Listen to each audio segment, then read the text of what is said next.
അസ്സലാമു അലൈക്കും. Welcome back to Visal media. ഞാൻ ഫക്രുദ്ദീൻ പന്താവൂർ. ഞാനിന്ന് മാധ്യമങ്ങളിൽ കണ്ട വളരെ അത്ഭുതപ്പെടുന്ന ഒരു വാർത്ത. എത്തി മക്കൾക്ക് 371 കോടി രൂപ മലയാളിയായ MA യൂസഫലി നൽകാൻ അള്ളാഹു അദ്ദേഹത്തിന് ദീർഘായുസ് കൊടുക്കട്ടെ, ഇനിയും സമ്പത്ത് വർദ്ധിപ്പിക്കട്ടെ. പലരും എനിക്ക് വിളിക്കലാണ് MA യൂസഫലിൻ്റെ നമ്പർ ഉണ്ടോ എന്ന് ചോദിച്ചിട്ട്. എൻ്റെ കയ്യിൽ MA യൂസഫലിൻ്റെ നമ്പറൊന്നും ഇല്ല, ഞാൻ ആദ്യമേ അങ്ങോട്ട് പറയാം. പക്ഷേ 371 കോടി രൂപ എത്തി മക്കൾക്ക് വേണ്ടി കൊടുത്തിട്ടുണ്ടാരെ MA യൂസഫലി. അതിൻ്റെ വിശേഷങ്ങൾ പറയാം, നമുക്ക് കിട്ടുമെന്നുള്ളതും കൂടി പറയാം. അതിന് മുൻപ് ഇത്തരത്തിലുള്ള ഒരുപാട് പാവങ്ങൾ നമ്മുടെ നാട്ടിലുണ്ട്. ഒരു റമദാനിക്ക് നോമ്പ് തുറക്കാൻ വേണ്ടി നന്നായിട്ട് പഴങ്ങൾ വാങ്ങാൻ പോലും കഴിയാത്ത കുടുംബങ്ങളുണ്ടോ എന്ന് വെച്ചാൽ ഉണ്ട് എന്നുള്ളതാണ്. ഞാനൊരു റീല് കണ്ടു. സംഗതി റീലാണ്, അഭിനയിച്ചതാണെങ്കിലും വളരെ വലിയൊരു സാമൂഹിക യാഥാർത്ഥ്യമാണ് ആ റീലിൽ പറഞ്ഞത്. കണ്ണീരോട് കൂടിയിട്ടല്ലാതെ ഈ റീൽ നമുക്ക് കണ്ട് മുഴുമിക്കാൻ പറ്റില്ല. ഈ റീൽസ് ഒന്ന് കണ്ടോക്കി നിങ്ങൾ. മക്കളെ തെച്ചി പോയിട്ട് വരാട്ടോ. എല്ലാ വീട്ടിലും നോമ്പ് തുറക്കുമ്പോ ഫ്രൂട്ട്സ് വാങ്ങിട്ട് തെച്ചി പോയി കേട്ടോ, പണി ഉണ്ടോ നോക്കട്ടെ കേട്ടോ. എന്നിട്ട് വരുമ്പോ കൊണ്ടുണ്ട് കേട്ടോ. നല്ല കുട്ടികളെ കളിച്ചണം കേട്ടോ. മൂപ്പരെ കാണുമ്പോൾ തന്നെ ഒരു സങ്കടമുണ്ട്. അയാള് ഫ്രൂട്ട്സ് കടയിൽ പോയിട്ട് എന്തെങ്കിലുമൊക്കെ ഒന്ന് വാങ്ങാന്നുള്ള തന്നെ കളിച്ചവനെ ഇപ്പൊ കുട്ടികള് നോൻപറക്കാൻ ഫ്രൂട്ട്സ് കൊണ്ട് ചെല്ലാൻ പറഞ്ഞു.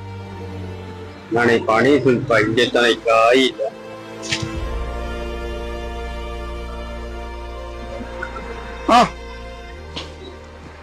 പിന്നെ ഒരു 3 കിലോ ആപ്പിള്. ആപ്പിളുണ്ട് സൂപ്പറല്ലേ? മുന്തിരി 3 എടുത്തോ. മുന്തിരി 3. പേരക്ക എടുത്തോ. പേരക്ക നല്ല സീഡ്നെസ്സോ.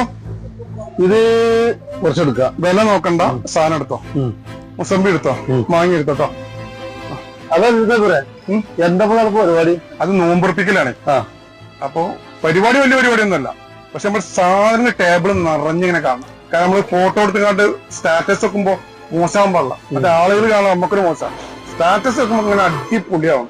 ഓക്കെ, എല്ലാ വീട്ടിലും നോമ്പ് തുറക്കുമ്പോ ഫ്രൂട്ട്സ്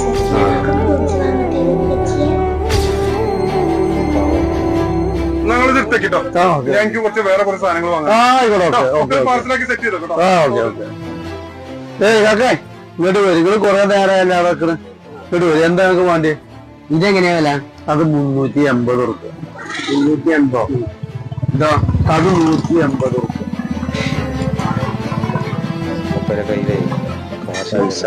കുറച്ച് കമ്മി. എന്തേലും ആയില്ലേ?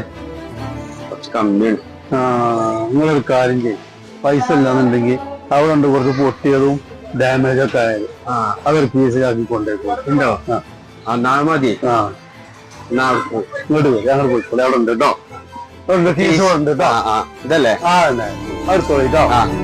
ഇതാണ് ഇതിൽ ഏറ്റവും സങ്കടമുള്ളത്. കാരണം ആ ഒരു പഴങ്ങള് കേടുവന്ന പഴങ്ങളാണ്. പാവം നോക്കിയിട്ട് മൂപ്പര ഉള്ളിൽ ഓരോന്നും നോക്കുന്നുണ്ട്, കുറച്ചെങ്കിലും നല്ലതുണ്ടാവുക എന്നുള്ളത്. പക്ഷെ ആപ്പിളാണെങ്കിലും ഒക്കെ കട്ടാസൈഡൊക്കെ ഞെക്കിയിരുന്നിട്ട് അതിന്ന് മുഴുവനും ആ മനുഷ്യൻ എടുക്കുകയാണ്. ഇത് മൊത്തം എടുത്തേക്കണേ. ഇതാ ഇത് വെച്ചോളി. തന്നെ ഉള്ളു. അതെന്താ? അത് ഇതിന്റെ പൈസ കൊണ്ടേക്കോളി. മാണ്ടേ? അത് കൊണ്ടേക്കോളി. പോയിട്ടോ.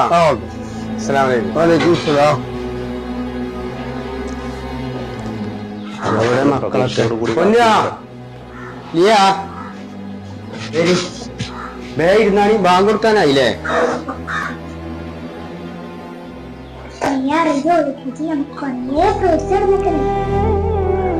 പാവം മക്കള് വലിയ പ്രതീക്ഷയിൽ കാത്തിരിക്കുന്നുണ്ട് എന്ന് അറിയുമ്പോൾ ആ ഉപ്പാന്റെ ഒരു വേദന ഉണ്ട്. കൊണ്ടുവന്നത് എന്താ പറയാ, പഴുത്ത കേട് വന്ന് ചീഞ്ഞ ഇതാണെന്നല്ല. ഇപ്പൊ ഓരോ കഷ്ണം മുറിച്ചു നോക്കുമ്പോഴും വീണ്ടും ഉള്ളിലേക്കുള്ള കേടാണ്.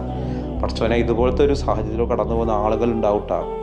ആ അനുഭവമായിരിക്കും ഒരു റീൽ ഉണ്ടാക്കിയിട്ടുണ്ടാവുക. അവർ നോക്കിയിരിക്കണമൊക്കെ മക്കളുടെ മുഖം നോക്കുമ്പോൾ മനസ്സിൻ്റെ ഉള്ളിലൊരു വേദന, മുസമ്പിയുടെ ഒക്കെ ഒരു അവസ്ഥയെ.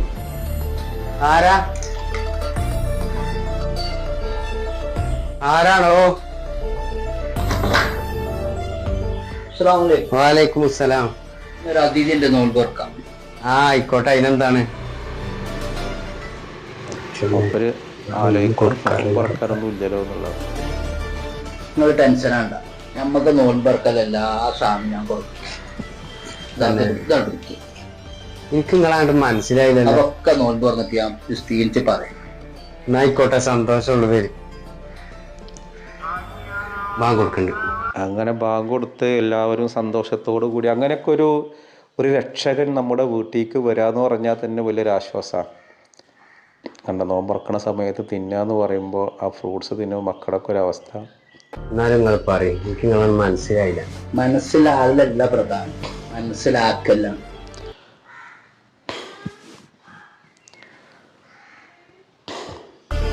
കമ്മിയാണ്.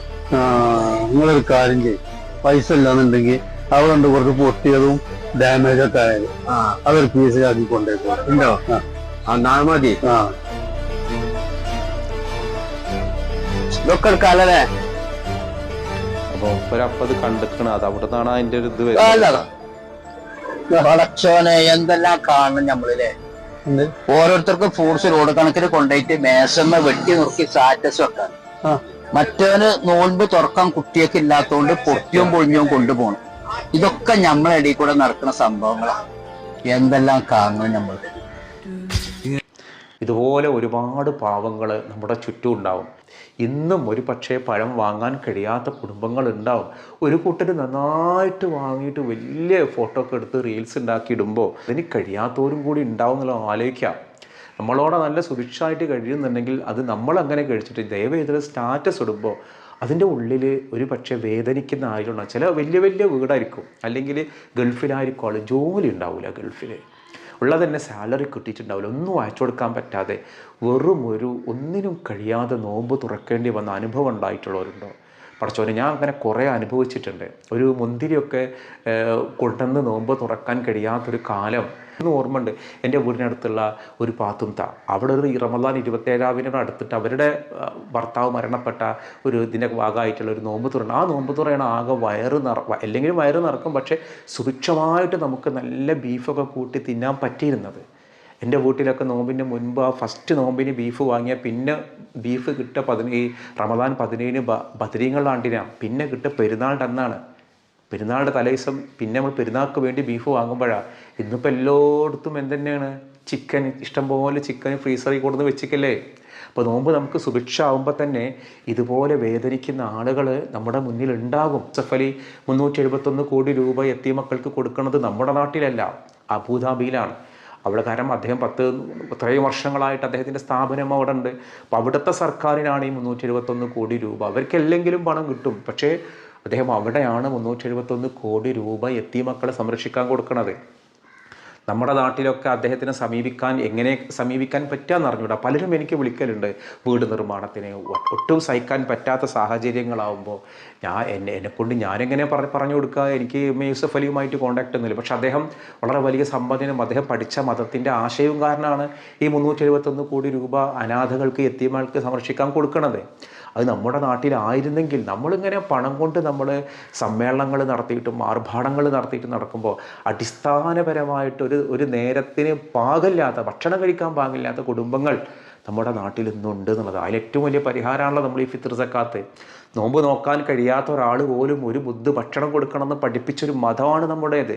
അയൽവാസി പട്ടിണി കിടക്കുമ്പോൾ വയറ് നിറച്ച് ഉണ്ണുന്നവൻ നമ്മളിൽ പെട്ടവനല്ലാതെ ഹബീബ നബി പഠിപ്പിച്ചത്.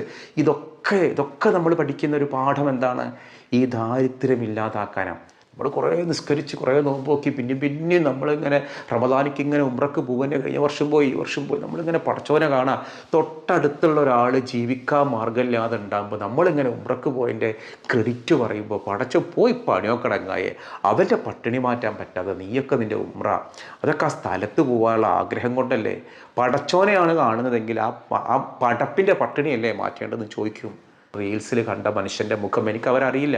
ഞാൻ ടീമിനെ ഹൃദയം നിറഞ്ഞ് അഭിനന്ദിക്കുന്നു. കാരണം അവർ അഭിനയിക്കാമെന്നല്ല തോന്നിയത്, ജീവിക്കാമെന്ന് തോന്നിയത്. ആ നല്ല ഉപ്പുണ്ടല്ലോ, സത്യം പറഞ്ഞാൽ മൂപ്പര് ജീവിക്കുകയാണ്, അഭിനയിക്കുകയാണെന്ന് തോന്നൂല. അള്ളാഹു നമുക്കൊക്കെ നമ്മുടെ എല്ലാ ദാരിദ്ര്യങ്ങളും മാറ്റിയിട്ട് എല്ലാ പ്രയാസങ്ങളും മാറ്റിയിട്ട് അള്ളാഹു ഇഷ്ടപ്പെടുന്ന സമ്പന്നരിൽ അള്ളാഹു നമ്മളെയൊക്കെ ഉൾപ്പെടുത്തട്ടെ എന്ന് പ്രാർത്ഥിക്കാനാണ്. അപ്പോൾ ഞാനിന്ന് ചോദിക്കുന്ന ഒരു ചോദ്യം, നമ്മുടെ സംസ്ഥാനം കേരള എന്നുള്ള പേര് മാറ്റി കേരള എന്നുള്ളൊരു പേര് മാറ്റണം എന്നുള്ളത് നമ്മുടെ സംസ്ഥാനം ഒരു പ്രമേയത്തിലൂടെ നിയമസഭയിൽ പാസ്സാക്കി. അപ്പോൾ കേന്ദ്രം എന്ന് തീരുമാനിച്ചു. അങ്ങനെ നമ്മുടെ സ്റ്റേറ്റിൻ്റെ കേരള എന്നുള്ള പേര് മാറ്റിയിട്ട് മറ്റൊരു പേരാണ് ഇപ്പോൾ കൊടുത്തിട്ടുള്ളത്. എന്താണ് ഇപ്പോൾ നമ്മുടെ കേരളത്തിൻ്റെ പുതിയ പേര് എന്നുള്ളതാണ് ചോദ്യം. കഴിഞ്ഞ വീഡിയോക്ക് നമ്മൾ ചോദ്യം ചോദിച്ചിരുന്നു, പീരീഡ് ആയ സമയത്ത് ഭക്ഷണം കഴിക്കാമോ? കഴിക്കണം എന്ന് തന്നെയാണുള്ളത്, ഭക്ഷണം കഴിക്കാം. അപ്പോൾ ഇന്നത്തെ ഒരു ചോദ്യം, നമ്മുടെ നാടിൻ്റെ പേര് മാറ്റാൻ കേന്ദ്രം അനുമതി കൊടുത്തു, അതെന്താണ് പുതിയ പേര് എന്നുള്ളതാണ് ചോദ്യം. ആ ഉത്തരവാണ് നിങ്ങൾ കമൻറ്റ് ചെയ്യേണ്ടത്. മറ്റൊരു ദിവസം മറ്റൊരു വീഡിയോയുമായി വീണ്ടും കാണാം. അസ്സലാമു അലൈക്കും.